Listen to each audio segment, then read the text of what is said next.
মানুষের ভিতরে হারাম টাকা ঢুকে আছে। সবচাইতে বড় মহামারী এনজিওর মাধ্যমে কোনো বাড়ি টাকা ঢুকতে বাকি নাই, সমিতির সাথে জড়িত, প্রাইভেট সমিতি, প্রাইভেট সুদে কারবার। হাজারে হাজার টাকা সাথে 100 টাকা, হাজারে হাজার টাকা সাথে 1 মণ ধান। আর যত সমিতির থেকে টাকা নিচ্ছেন, একটা কিস্তি বেশি দিচ্ছেন, সম্পূর্ণ রিজিক আপনার হারাম। হুজুর বলেন আর রেবা সাবউনা জুজা। কথা কি বিশ্বাস হয়? কথা বিশ্বাস হয়? সহিহ হাদিস, বুখারী শরীফের হাদিস, আর রেবা সাবউনা জুজআ। সুদের 70টা স্তর। কি মানে? সুদ খাইলে 70 প্রকারের গুনাহ হয়। কয় প্রকার? আলাহা, 1 নম্বর গুনাহ হলো হারবুম বিল্লাহি ওয়া রাসূলিহি, আল্লাহ আল্লাহ রসুলের সাথে যুদ্ধ করার গুনাহ।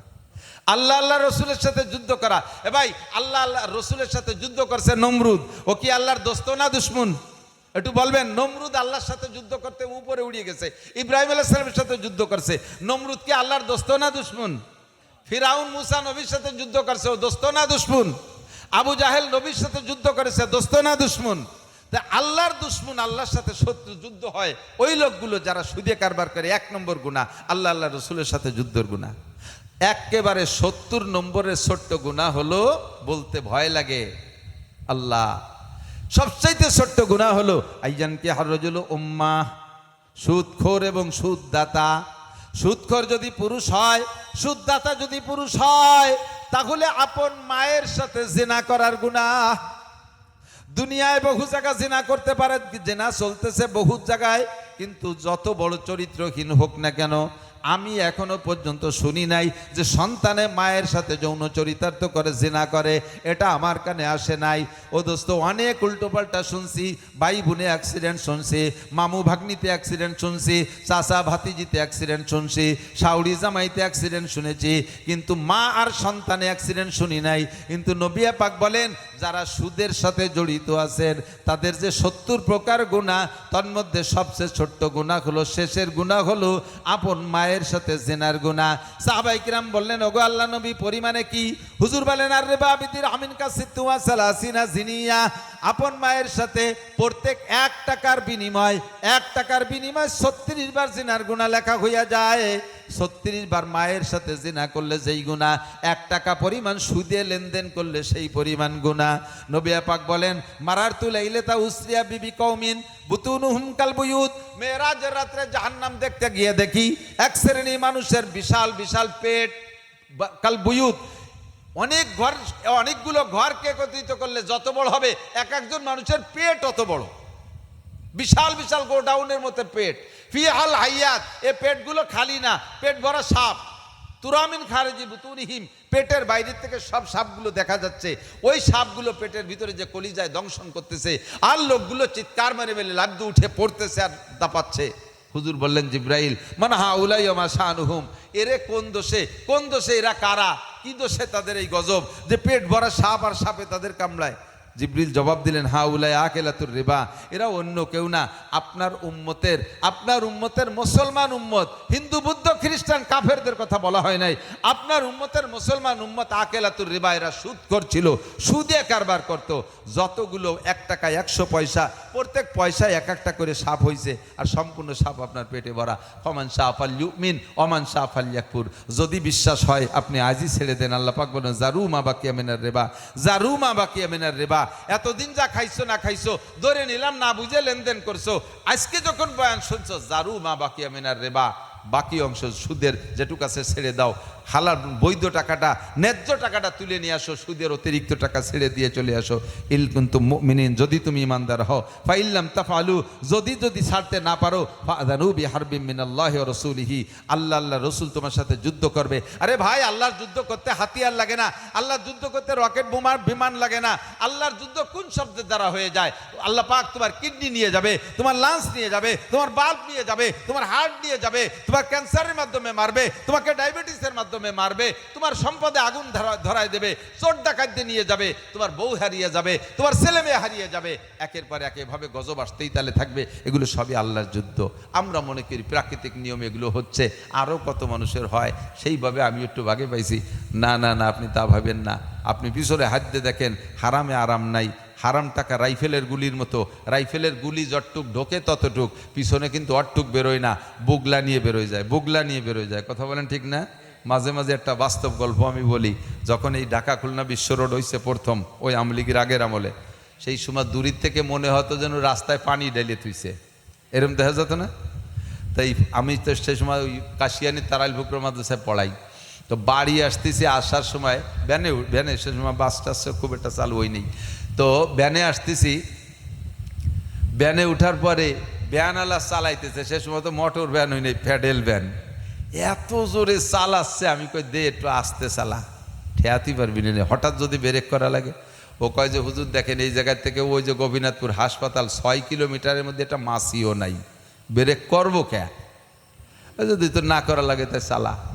এই বলে মনে 1-2 মিনিট যাইতে না যাইতে কায়দা মতো ব্রেক, এমন ব্রেক করছে, হঠাৎ করে দাঁড়ায় গেছে, আমি পড়িয়ে যাই আর যার মতো। ও ব্রেক করে গাড়ি দাঁড় করে থুইয়ে লাভ দিয়ে পিছনের দিক যায়, রাস্তা একটা সৌ মাইরে পকেটের মধ্যে ঢুকাইয়া এরপরে গাড়ি ঠেলতেছে, তা গাড়ি চলে না। আমি কই চালা, কয় যে আরে হুজুর সর্বনাশ হয়ে গেছে, ব্রেক ভাঙ্গে চাকার মধ্যে ডুইয়ে গেছে, আর চলবে না, আপনারা আর এক গাড়িতে উঠাই দিচ্ছি। তাই আমি বললাম, তাই তোর তো আগেই কইছিলাম এরকম ব্রেক করা লাগতে পারে, তুই আসতে চালা, শুনলি নিয়ে তাই লাভ দিলি, ব্রেক করলি, পিছনে যে রাস্তায় সৌ মারলি, কি উঠলি কি ধরলি কদি দেই? কয় যে হুজুর 10টা টাহা ফেলানো দেখছি, চিন্তা করলাম যে কেউ না কেউ তো নেবেই, তাই আনতি, যে কি যে সর্বনাশটা হয়ে গেছে। এই ব্রেক সারতি লাগবে 250 টাকা, আর বিকেলে কামাই শেষ। ঢোকছে কয় টাকা? 10 টাকা। ঢোকছে কয় টাকা? 10 টাকা। 250 টাকার ব্রেক শেষ, বিকেলে ইনকাম শেষ। এরকমই, এটা বাস্তব। এরকমই আপনি খবর নিয়ে দেখেন, কেন আপনার টাকা চোরে নেবে, কেন আপনার টাকা ডাকাতি নেবে, কেন আপনার টাকা বস্তা ধরে চিকিৎসায় যাবে? অবশ্যই আপনার ভিতরে হারাম ঢুকছে কোনো না কোনো দিক দিয়ে। হাত দেন পিছনে, হাত দেন পিছনে, আপনি খুঁজে পাবেন। হারাম খাইয়েন না।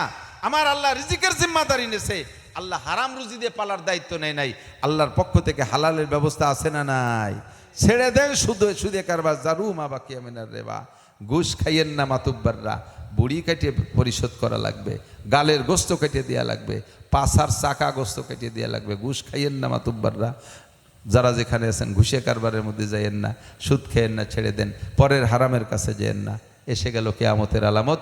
লাস্ট ওয়ার্নিং দিয়ে যায় আমার যুবক ভাইরা, আমার যুবক ভাইরা, তোমরা একটা কথাই বুঝবা যে আমরা উলামায়ে কেরাম, আমার জিন্দেগির, আমি আল্লাহর রহমতে, আমি আলেমদের ভিতরে সবচাইতে দুর্বল মেধার অধিকারী, আলেমদের ভিতরে সবচেয়ে দুর্বল মেধার অধিকারী।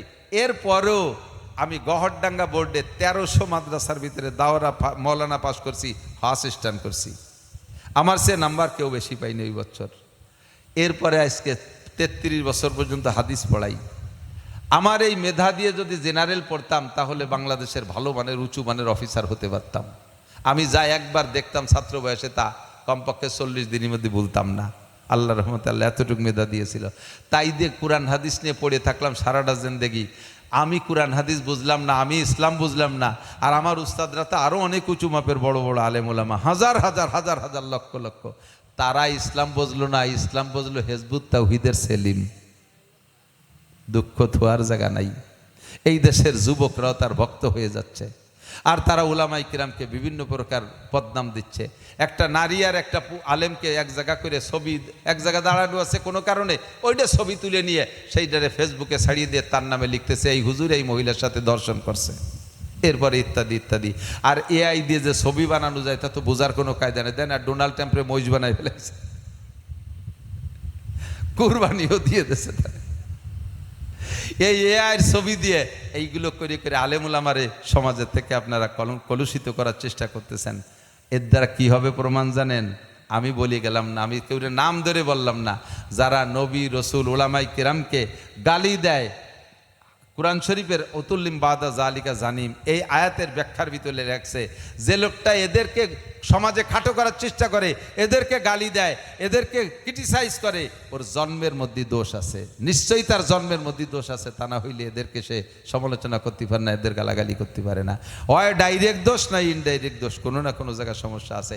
সরাসরি তোমার জারিউর বাচ্চা করতে পারলাম না, কিন্তু আচার আচরণ যা করতেছ তাতে এগুলো প্রমাণ করে, তফসিরের ভিতরে লেখে। কেউরে বললাম না, সকলে আমরা ভালো হওয়ার চেষ্টা করি। কোরআন হাদিস উলামায়ে কেরাম বোঝে, তাদের অনুসরণ করব। রাজি আছি তো ইনশাআল্লাহ? থাকবেন তো ইনশাআল্লাহ? আর এই মহল্লার যারা আছেন মসজিদে জামাতে নামাজ পড়বেন, এক ওয়াক্ত নামাজ মসজিদে জামাতে ইমামের পিছনে পড়লে 527 ওয়াক্ত নামাজের নেকি পাবেন। বলেন না সুবহানাল্লাহ। জীবনে কত নামাজ কাজা আছে, আল্লাহ তাআলা এই কাজার ঘাটতিটা এই দিয়ে আল্লাহ তাআলা পূরণ করার ব্যবস্থা করে দিক।